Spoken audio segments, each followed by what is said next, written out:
ستون باید را معلوم شي. دا پنځم ستون څوک دي؟ کوم خلک دي؟ پنځم ستون ګورئ، پنځم ستون هغه خلک دي چې عملاً دی وزیر وي او عملاً خپل ولسمشر ته چلنج ورکړي.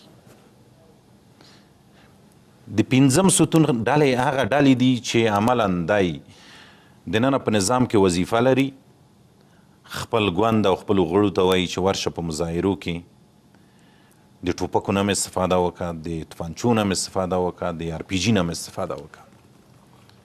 هغه خلک دي چې په خپله والي وي، خلک یې دلته په کابل کې یا مرګ او یا ارګ سوري وي. دې ته پنځم ستون وایي چې د چا لخوا دا اصلا تقویه کیږي. تاسو پوهېږئ دا خلک بهرنیانو دومره وپړسول. د بن په کنفرانس کې په دوی پانګونه وشوه،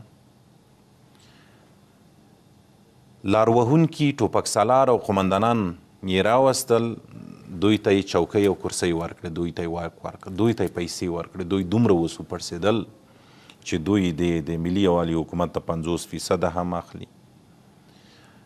په هغه یو طرف 50% خو دي، په بل خوا 50% کې هم 30% اخلي.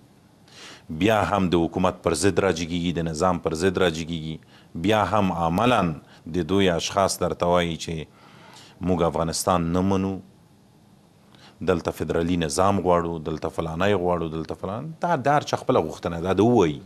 اما په سیاسي لحاظ دی ووایي، په نظري لحاظ دی ووایي، مبارزه د سوله ییزه ورته وکړي. نه دا چې دوی راوځي عملاً د خپل نظام پر ضد، د خپل حکومت پر ضد، د خپل ملت پر ضد، د خپل د افغانستان د نوم پر ضد، د خپل ملي سرود پر ضد، د خپل بیرغ پر ضد، د خپل تاریخي نوامیسو پر ضد باندې راجګ شي او دوی د هغوی پر ضد شعارونه ورکړي.